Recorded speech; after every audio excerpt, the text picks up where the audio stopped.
어느 날 퇴근 후 집에 돌아온 남편이 고개를 갸우뚱거리며 말했어요. 이번 주 토요일 날 본가에 다들 모인다는데? 토요일에? 왜? 무슨 일이 있는 거야? 글쎄, 나도 잘 모르겠어. 아무튼 그날 아침 일찍 건너오래. 아버지가 명령이라고 까칠스럽게 말씀하시던데 무슨 일이 있는 건가? 제가 걱정스러운 표정으로 남편을 바라봤지만 남편 또한 아무것도 모르겠다는 그런 표정이었습니다. 여보, 그런데 내가 아가씨한테 전화해볼까? 미연이 아가씨는 뭔가 알고 있지 않을까? 그럼 그래 보든지. 근데 미연이랑 통화한 거 형수님한테 절대 말하지 마. 내 말 무슨 말인지 알지? 알았어.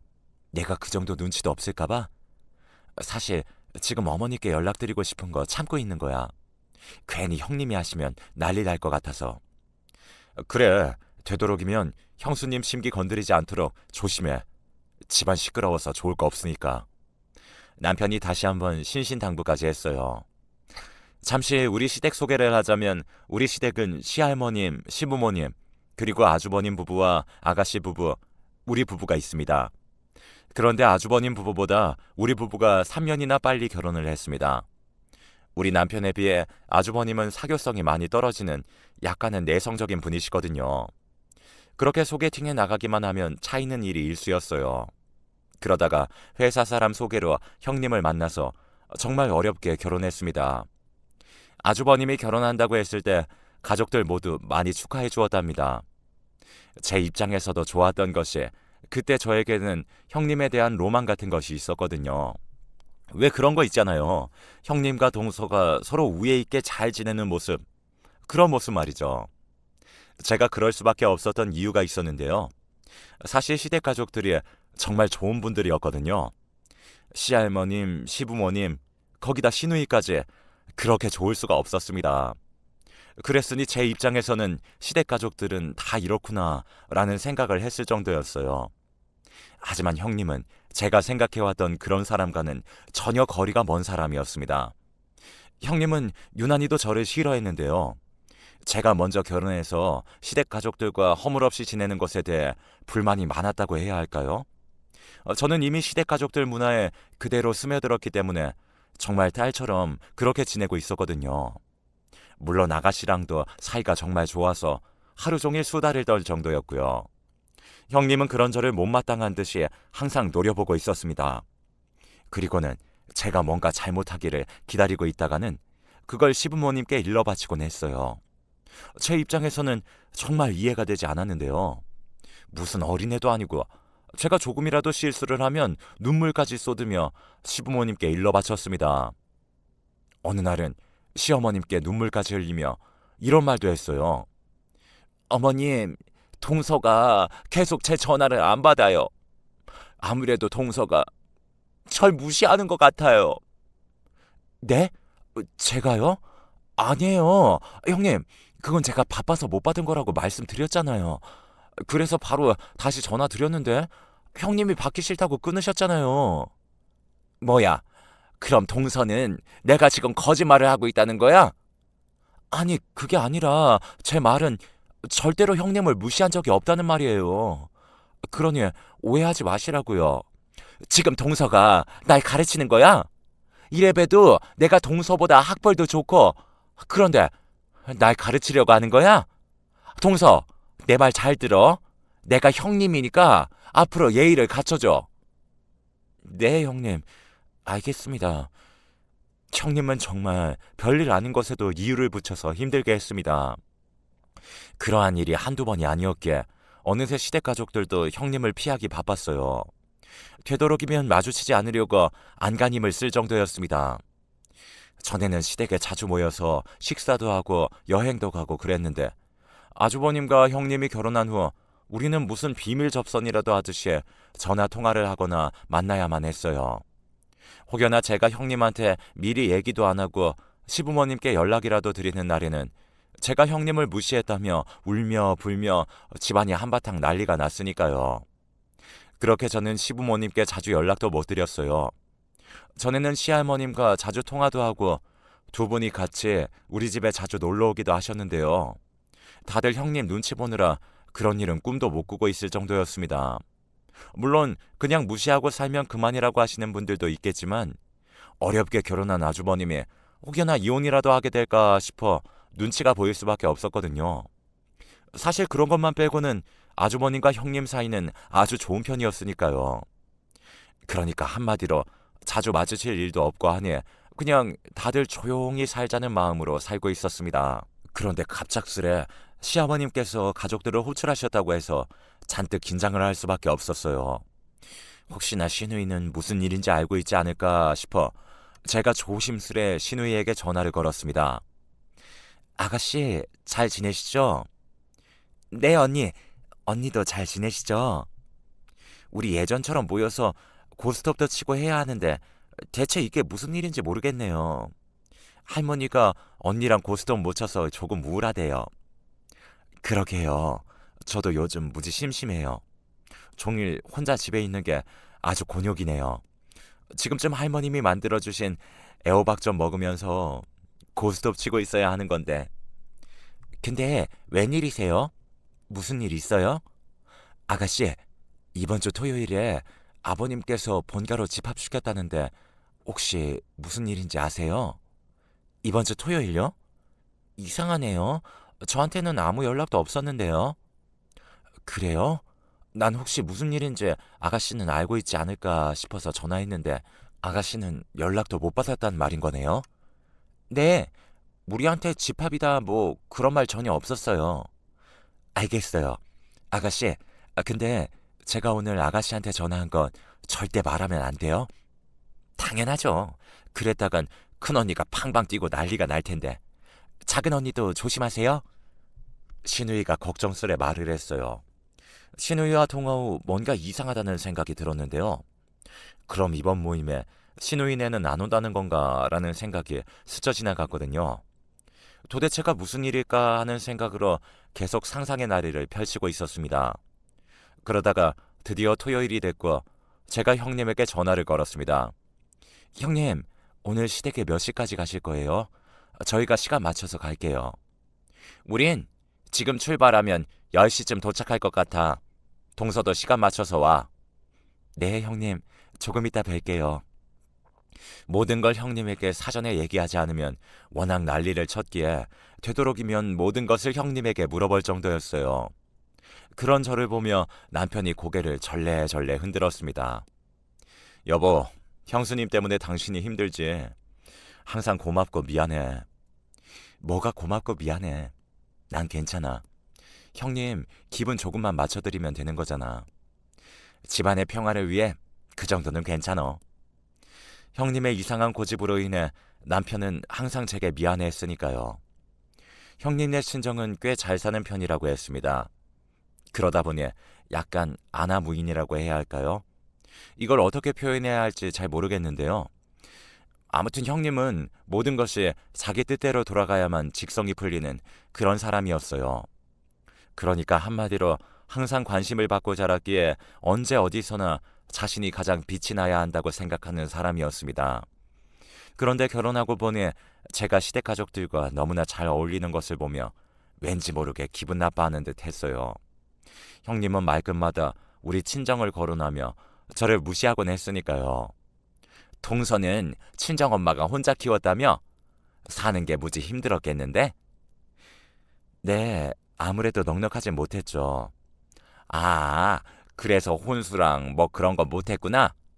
우리 남편이 그러더라고. 동서가 결혼할 때 동서가 또 눈치를 봐서 시부모님이 많이 안타까워했다고. 근데 이상한 게 있는데 그렇게 아무것도 해온 게 없는데 시댁 가족들이 동서를 왜 좋아하는 거야? 네? 글쎄요. 그건 저도 잘 모르겠어요. 형님의 말이 딱히 듣기 좋은 말이 아니었기에 제가 급히 입을 다물어 버렸어요. 해온 게 하나도 없어서 그냥 만만해서 그런가? 그렇잖아. 나는 고분고분하지 않은 편인데 동서는 항상 고분고분하더라고. 옆에서 보고 있으면 안타까울 정도야. 그냥 좀 노예 같다고 해야 하나? 하긴 해온 돈이 없으면 그렇게라도 몸으로 때워야지 뭐 어쩌겠어. 자존심도 돈 있는 사람들이나 부릴 수 있는 거긴 하지. 내가 동서한테 이런 말 하는 건 앞으로 잘하라는 그 말이야. 동서도 알다시피 내가 손윗 사람이고 거기다 이래저래 동서보단 낫잖아. 형님이 제게 압박하듯 말했는데요. 형님은 시댁에 관한 모든 것들을 본인에게 보고하도록 압박하기도 했어요. 아무래도 제가 시댁 가족들과 잘 지내는 것이 그토록 못마땅하지 않았을까 싶습니다. 그렇게 잠시 뒤에 시댁에 도착을 했는데요. 현관에 들어서자마자 시댁 분위기가 뭔가 쎄한 느낌이 들었다고 해야 할까요? 다들 입을 꼭 다물고 있었기에 그동안 시댁 분위기와는 사뭇 다른 그런 느낌이었습니다. 거실 공기가 싸늘하다 못해 춥다고 느껴질 정도였으니까요. 이상한 분위기를 감지한 남편과 제가 눈치를 보며 소파로 걸어갔는데요. 형님과 아주버님은 이미 와 있었어요. 왔니? 얼른 와서 앉아라. 어머님, 허리는 왜 그러세요? 그렇잖아도 이 허리 때문에 다들 불렀다. 혹시 다쳤어요? 평소에 안 좋으셔서 의사가 항상 조심해야 한다고 했는데 어쩌다 그러신 거예요? 내가 이번에 식물을 몇 개 더 샀거든. 근데 그거 자리를 좀 바꾸느라 화분을 들다가 삐끗했지 뭐니. 너무 큰 걸 샀는지 좀 무거워야지. 시어머니께서 통증이 느껴지시는 듯 허리를 만지시며 잔뜩 인상을 쓰셨어요. 그리고 옆에서 그 모습을 지켜보시던 시아버님께서 한심하다는 듯이 말씀하셨는데요. 그러게 내가 더 이상 사지 말라고 계속 말했지 않소. 지금도 집안에 온통 식물천지인데 뭐 한다고 또 사서 이 사다를 만들어놔. 당신 말이 좀 그렇네. 집안에 식물이 있어야 사람한테도 좋다고, 당신도 좋다고 해놓고는 이제 와서 그런 말이 어딨어. 그러게 왜 다쳐서 이 사다를 만드느냐 말이야. 아니, 내가 다치고 싶어서 다쳤어? 지금 제일 속상한 건 난데 왜 자꾸 화만 내고 그러냐고. 시부모님이 언성을 높인 채 다투고 계셨어요. 그동안 그러한 모습은 처음이었던지라 가족들 모두 놀라서 어쩔 줄을 몰라 하고 있었어요. 그 순간 시할머님께서 큰 소리로 통곡을 하셨습니다. 이게 다 나 때문이다. 내가 너무 오래 살았어. 어머니, 또 난데없이 그건 또 무슨 말씀이세요? 그렇잖니. 내가 너무 오래 살아서 지금 이 사달이 난 거 아니겠냐. 나만 없었으면 됐을 텐데. 그럼 우리 며느리 허리도 저렇게 되지 않았을 텐데. 어머님, 그게 무슨 말씀이세요? 제가 허리 다친 거랑 어머님이랑 무슨 상관이 있다고 그러세요? 그렇잖아도 허리 아파서 심란한데 어머니까지 왜 그러시는 거예요? 그래, 맞다. 이게 전부 다 내 잘못이다. 내가 빨리 저 세상으로 가야 하는데. 할머님께서 다시 통곡을 하셨어요. 그 순간 시아버님께서 벌떡 일어나시더니 거실장 위에 놓여있던 화분 하나를 바닥에 집어 던지셨어요. 집안 꼴이 아주 잘 돌아간다. 당신 하는 거 보니 어머니 모시는 거 아주 불만이 많나 보네. 지금 그게 무슨 말이야? 지금 당신 말투가 그렇잖아. 어머니께 짜증이나 내고. 참나, 내가 서러워서 못 살겠네. 그동안 내가 어머님을 얼마나 극진히 모셨는데 당신이 그런 소리를 할 수가 있어. 다른 사람은 다 그래도 당신은 그러면 안 되는 거 아니야? 얘들아, 내 말이 틀렸니? 니들은 그렇게 꿀먹은 벙어리 마냥 있지만 말고 입이 있으면 말 좀 해봐. 시어머님께서 우리를 둘러보셨습니다. 우리 모두는 입을 꼭 다문 채 고개만 푹 숙이고 있었어요. 세상 천지에 이렇게 억울한 일이 어딨어 그래? 다른 사람도 아니고 당신이 나한테 이러면 안 되는 거야. 내가 당신보다 어머님을 더 극진히 모신 거 세상 사람들이 다 아는데 이제 내 몸이 좀 아프다고 하니까 이런 대접을 해? 아니다, 아니야. 이게 다 내 잘못이다. 내가 빨리 가야 하는데 미안하구나. 어머님도 제발 그만 좀 하세요. 그동안 저도 어머니께 할 만큼 했잖아요. 근데 어떻게 이러실 수가 있으세요?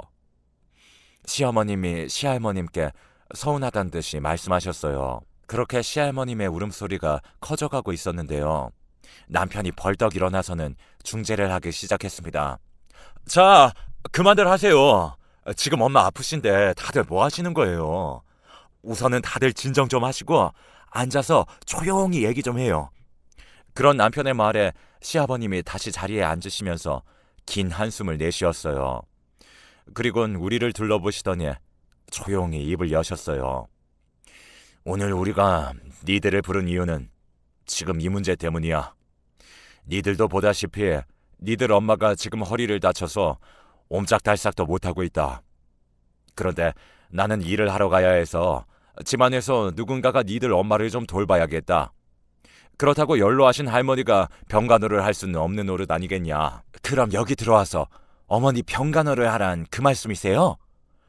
형님이 놀란 채 입을 딱 벌리고 있었어요.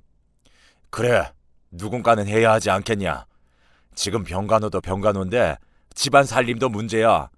그래서 니들 중에 누군가 우리랑 합가를 해서 좀 도와줬으면 한다. 네? 합가요?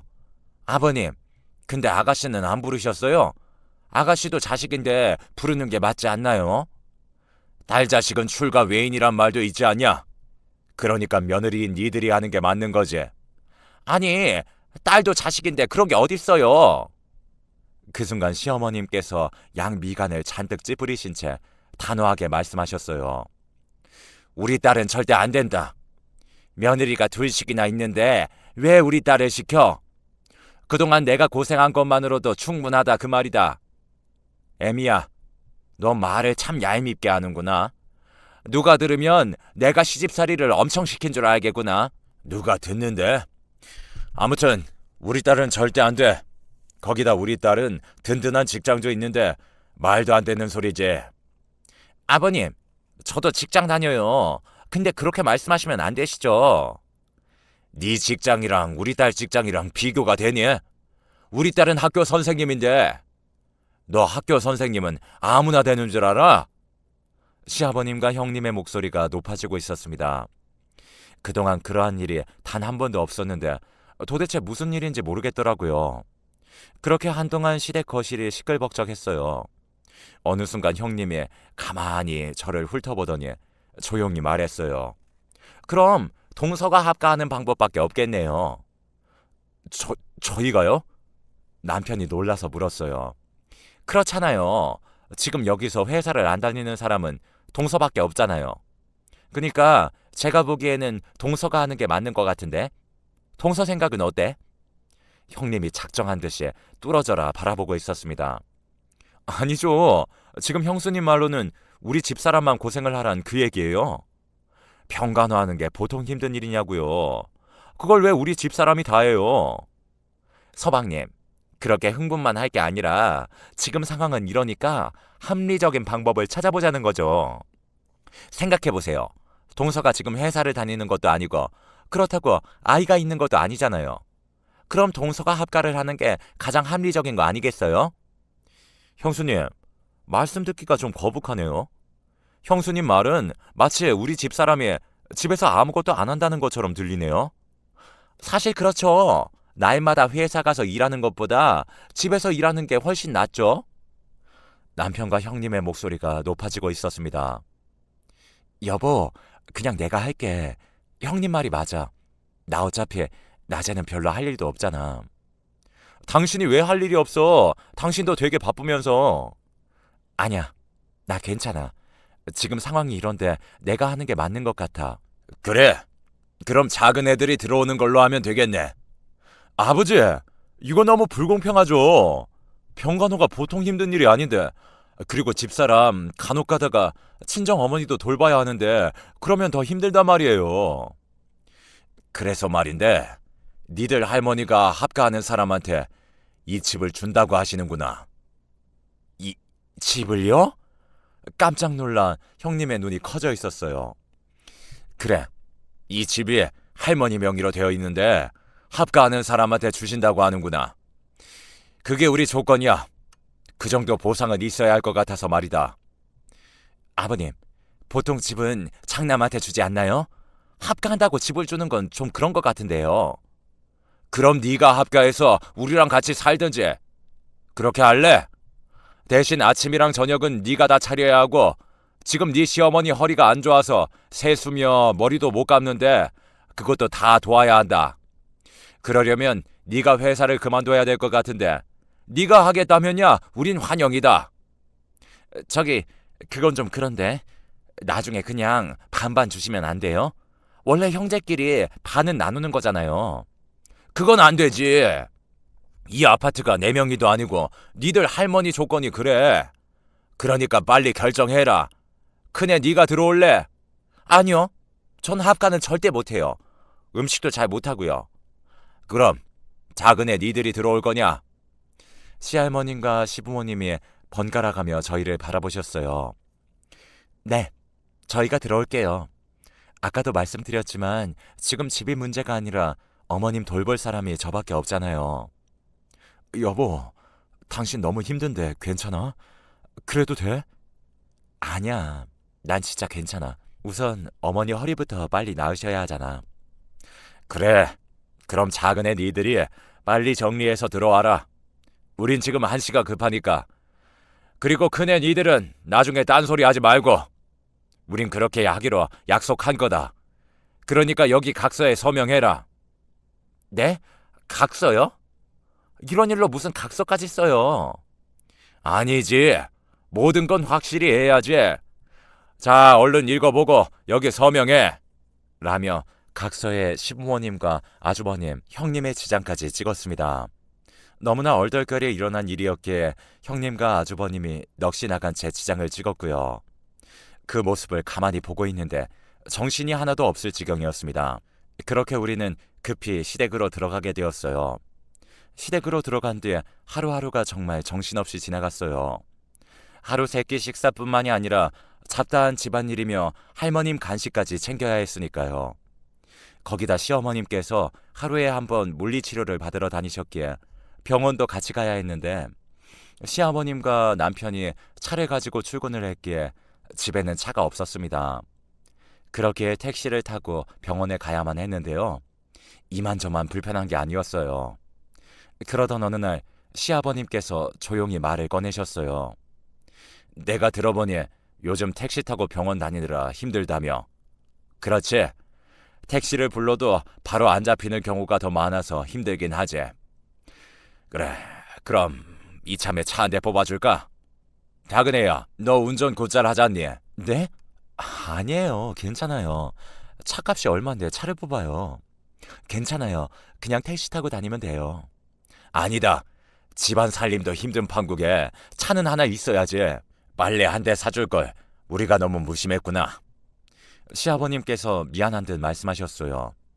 남편은 시아버님 옆에 바짝 달라붙더니 신나게 물었습니다. 아버지, 무슨 차 사줄 거예요? 이왕이면 좋은 차로 사주시면 안 돼요? 너한테 사주는 것도 아닌데 네가 왜 호들갑이야? 아니죠. 부부는 일심동체잖아요. 근데 진짜 무슨 차 사주려고요? 이왕이면 좋은 차로 살까 해. 너무 작은 차는 좀 위험할 것 같기도 하고. 세단이나 이런 걸로 사주려고요? 글쎄 너는 상관하지 말라니까. 라며 시아버님이 남편을 나무랐습니다. 얼마 뒤 시아버님께서 정말로 자동차를 사주셨어요. 차를 보고 우리 모두 깜짝 놀라고 말았어요. 정말 좋은 차였거든요. 그리고 시아버님께서 제게 차를 사줬다는 말을 들은 형님이 집에 쫓아와서 한바탕 난리가 나게 됐습니다. 아버님, 제가 맏며느리인데 어떻게 동서한테는 차를 사주실 수가 있으세요? 겉도 엄청 비싼 차라면서요?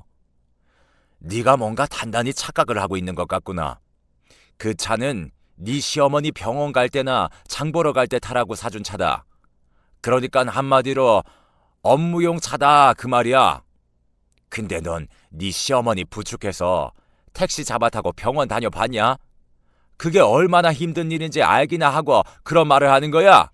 작은애야, 아침에 내가 만들려던 식혜는 만들었니? 네, 아버님. 좀 드릴까요? 그래, 식혜 좀 가져와라. 시아버님께서 큰 소리로 말씀하셨습니다. 그 말을 듣던 형님이 놀란 듯 가족들을 둘러보며 다시 물었어요. 아니, 동서가 식혜를 집에서 만들었다고요? 그냥 사 먹으면 되지. 요즘 누가 집에서 식혜를 만들어 먹어요. 어머, 얘 말하는 것 좀 봐. 니들 할머니는 사서 먹는 거 딱 질색하시는 거 모르니?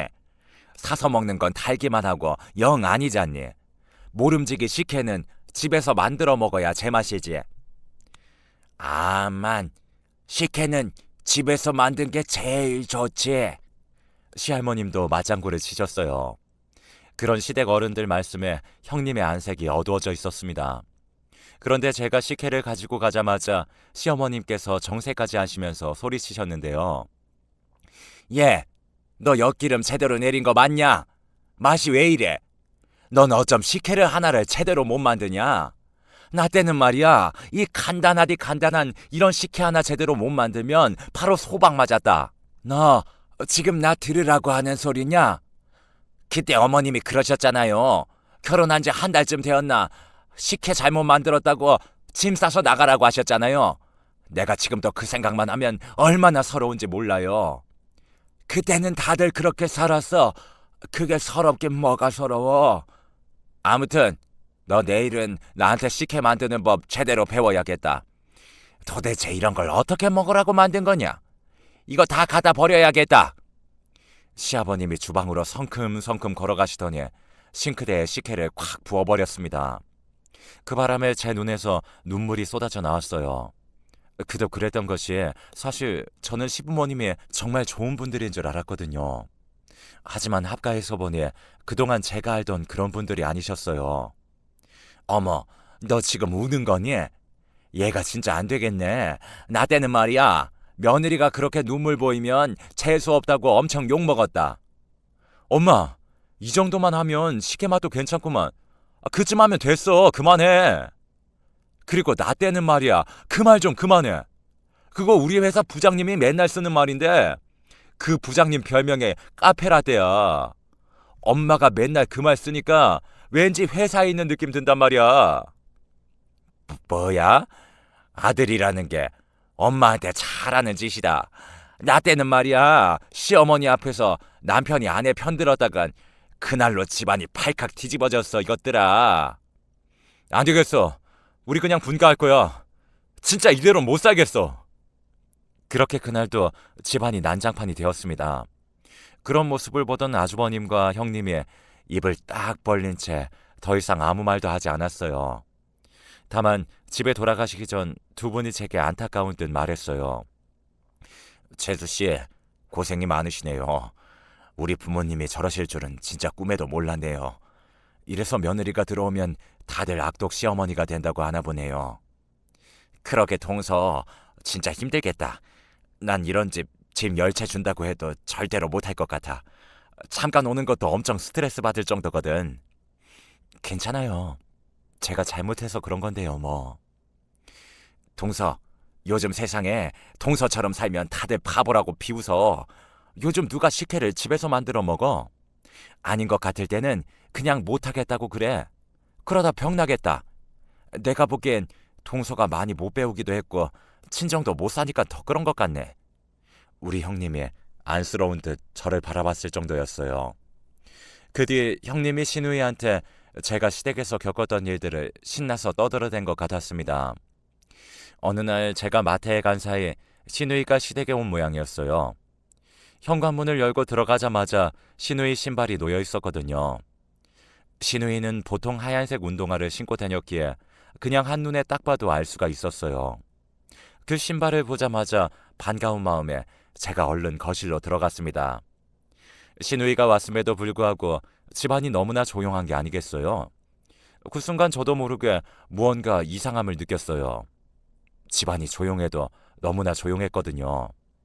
그렇게 제가 다들 어디 있나 싶어 할머님 방문 앞에서 노크를 하려고 서 있었는데 순간 할머님 방에서 잔뜩 흥분한 시누이 목소리가 새어나왔습니다. 엄마는 작은 언니한테 대체 왜 그러는 거야? 우리 집이 언제부터 식혜를 만들어 먹었다고 식혜를 만들라고 시켜? 거기다 맛없다고 면박까지 주고 그걸 그냥 다 버렸다면서? 엄마 그런 사람 아니잖아. 그리고 할머니도 왜 그러는 거예요? 세상에 작은 언니 같은 사람이 어디 있다고. 두 분 도대체 요즘 왜 그러는 거냐고. 시누이가 잔뜩 흥분한 채 소리까지 지르고 있었어요. 제 편을 들어주는 시누이에게 너무나 고마워서 제 눈에서 눈물이 흘러내리고 있었답니다. 그 바람에 안으로 들어갈 엄두도 내지 못한 채 방 밖에서 눈물만 뚝뚝 흘리고 있었답니다. 그런데 그 순간 시어머님이 시누이 등짝을 내려치는 소리가 들려왔어요. 너 그 입 좀 다물어 이거사. 지금 다들 열심히 하고 있는데 왜 와서 초를 치고 있어? 내가 너 당분간 절대 집에 오지 말라고 했어, 안 했어? 그니까 그것도 그래. 아니, 왜 나만 오지 말라고 하냔 말이야. 네가 이럴까봐 못 오게 한 거야. 우리한테 다 생각이 있으니까 넌 조용히 하고 있어. 시어머님이 계속해서 알 수 없는 말들만 하고 계셨습니다. 그리고 곧이어 할머님의 안타까운 목소리가 들려왔어요. 애미야, 미연이가 오해할 만하다. 우리 그냥 둘째한테는 말해주자. 그 열이디 열인 거지 상처나 받지 않을까 걱정돼서 요즘 잠이 안 와. 그리고 나 고스톱도 쳐야 하는데 언제까지 이렇게 지내? 매주 그걸 쳐야 광박에 피박인데 요즘 아주 손이 근질근질하단 말이야. 네가 둘째 들어오면 고스톱 치게 해준다며. 어머님, 그래서 안 된다는 거예요. 우리 둘째가 속이 여려서 우리가 말하고 나면 분명 들통난단 말이에요. 아니, 대체 뭐라는 거야? 그리고 엄마 허리 아프다면서 그렇게 앉아있어도 되는 거야? 복대는 어디 갔어? 큰언니가 전화로 그러던데 엄마가 배에다 복대하고 있었다고. 지금 근데 복대가 없잖아. 잠깐 풀어뒀어. 허리도 멀쩡한데 하고 있으려니 땀까지 차고 힘들어. 그게 무슨 말이야? 작은 언니랑 맨날 병원도 다닌다며. 그거야, 평소에 허리가 좀 안 좋긴 했잖아. 겸사겸사 물리치료나 받는 거지 뭐. 아니, 대체 그게 무슨 말이냐고. 너 어디 작은 언니한테나 다른 사람들한테 절대 말하면 안 된다. 사실 말이다, 우리가 다 생각이 있어서 그래. 그니까 무슨 생각이냐고. 그럼 일부러 그랬단 말이야? 그게 너도 알다시피 네 큰언니가 들어온 뒤로 집안 분위기가 좀 어수선했잖니. 그래서 우리가 나름 수를 쓴 거야. 그럼 작은 언니한테 말하면 되잖아. 말했으면 작은 애가 참 잘했겠다. 거짓말도 못하는데 그럼 어떻게 하겠어. 그래서 우리가 작은 애도 모르게 그런 거야. 그러니까 그렇게 한 이유가 뭐냔 말이야. 신우이가 답답하다는 듯이 물었습니다. 시어머님이 충격적인 말씀을 하셨어요. 그 말을 듣고 제가 그 자리에 주저앉아 버렸습니다. 다음은 시어머님이 하신 말을 기억나는 대로 작성해봤어요. 우리는 내년쯤에 니들 할아버지가 사시던 고향으로 내려갈 생각이야. 니들 할아버지가 남긴 땅도 있겠다. 그게 편할 것 같아서 말이야. 지금 네 아버지가 왔다 갔다 하면서 집 지으려고 이것저것 알아보고 있어. 근데 너도 알다시피 네 작은 오빠가 사는 게 팍팍하잖니. 거기다 네 작은 언니네 사돈도 몸이 안 좋은데 그 좁은 집에서 혼자 고생하시잖아. 네 작은 언니가 얼마나 마음이 안 좋겠냐. 그래서 우리가 내려가면 여기서 사돈 어른 모시고 살라고 할 참이다. 우리는 공기 좋고 물 좋은 곳에 가서 할머니 모시고 살 생각이거든. 그랬구나. 어쩐지 이상하더라니까. 그래도 너무 그러지 마. 작은 언니 상처받는단 말이야. 그건 네 큰언니 왔을 때만 우리가 좀 더 심하게 한 것뿐이야. 그래야 큰애가 그렇게 생각할 거 아니냐. 아, 그게 힘든 모양이구나. 내가 합가 안 한 게 천만 다행이다. 라고 말이야. 우리가 큰애한테 뭐 기대하는 것도 없다. 지들끼리만 잘 살면 되는 거야. 근데 작은 애는 왠지 모르게 항상 짠해. 결혼할 때도 아무것도 못 해왔다며 우리 눈치를 얼마나 보던지. 그게 아직도 마음에 걸려서 그렇게 짠할 수가 없어. 거기다 착하기는 얼마나 착한지 친정에 좀 다녀오겠다는 말도 잘 못해. 그래서 네 아버지가 차도 사준 거야. 작은 애 친정이 여기서 멀기도 하잖니. 저런 미련 곰탱이를 우리가 안 챙기면 누가 챙기겠냐. 네 작은 언니는 우리한테 아픈 손가락이야. 생각해봐. 네 큰오빠네도 그렇고 너도 그렇고 먹고 살만 하잖니. 그러니 너도 서운해하지 말고. 내가 서운할 게 뭐가 있어. 엄마, 진짜 잘 생각했어. 나도 사돈 어르신 혼자 계신 게 내내 걸렸는데 역시 우리 가족들이 세상에서 제일로 멋지다. 신우이가 큰 소리로 외치고 있었습니다. 그 말을 듣는데 눈에서 눈물이 멈추질 않더군요. 문제는 계속 눈물이 쏟아지다 보니 제가 그만 흐느끼게 되었답니다. 그 바람에 다들 방 밖으로 나오셨고 말이죠. 너 언제부터 거기 있었어? 너 설마 다 들은 거야? 할머님, 어머님, 저는 그런 줄도 모르고 그동안 서운하다고만 생각했어요. 너무 죄송해요. 우리가 이럴까봐 그동안 너한테 말 못한 거야. 너 형님 앞에서 절대 티내면 안 된다. 시기 질투 많은 큰애 성격에 또 집안 뒤집어 놓을 거란 말이야. 그나마도 우리가 너만 예뻐한다고 얼마나 불만이 많은 줄 아니? 이건 며느리가 잘 들어와야 하는데 완전 거꾸로 됐으니 참 답답하네. 아무튼 니들 둘 다 입 꾹 다물고 있어. 할머님께서 다시 한번 신신당부를 하셨습니다. 어차피 너도 다 알게 된 마당에 이놈의 복대 좀 그만해야겠다. 그동안 이거 하느라 얼마나 힘이 들던지. 여기 좀 봐라. 땀띠가 다 찼다니까. 그리고 병원도 그만 가도 되겠구나. 거기다 니네 할머니 연기가 어색해서 내가 어찌나 불안불안하던지. 그동안 니들이 감쪽같이 속은 게 용하더구나. 왜? 내 연기가 어때서? 내가 드라마 보고 얼마나 연습한 건데? 라며 두 분이 활짝 웃으셨어요. 그런 두 분의 말에 저도 오해를 풀고 잘 지냈고요. 하지만 우리는 한동안 형님 앞에서 연기를 해야만 했습니다. 그러니까 그 모든 계획은 집을 우리 앞으로 해주기 위해서 그랬던 거였습니다. 사실 우리 엄마가 작은 집에서 건강도 안 좋으셨기에 힘들게 살고 계셨거든요. 시할머님과 시어머님 덕분에 우리는 현재 우리 엄마를 모시고 살고 있습니다. 친정 가족이라고는 몸이 아픈 엄마 혼자였기에 항상 마음이 안 좋았었는데요. 엄마를 모시고 살게 되어서 얼마나 다행인지 모르겠습니다. 그 뒤 시할아버님 고향에 집이 다 지어졌고 시부모님이 할머님을 모시고 그곳으로 내려가셨습니다. 거기다 우리는 한 달에 몇 번씩 시댁에 놀러가고 있답니다. 물론 형님 부부는 참석하지 않고 있어요. 형님은 지금도 시부모님께서 우리를 수시로 불러낸다고 알고 있거든요. 지방으로 내려가시기 전 시아버님께서 우리 모두를 불러놓고 말씀하셨습니다. 니들 할머니 몸이 안 좋아서 내려가는 건데 둘째 니들이 우리를 모시기로 한 거니까 한 달에 몇 번씩 내려와야 한다. 와서 이것저것 반찬도 만들어 놓고 그래야 해. 알겠니? 라는 말씀을 하셨거든요. 그 말을 듣던 형님의 얼굴에 샛노랗게 질려 있었습니다. 형님은 시부모님 말만 나오면 혀를 내두를 정도거든요. 요즘은 우리 모두 다시 평화롭게 잘 지내고 있답니다. 시할머님과 시부모님 그리고 시누이에게 항상 감사한 마음으로 살아가겠습니다.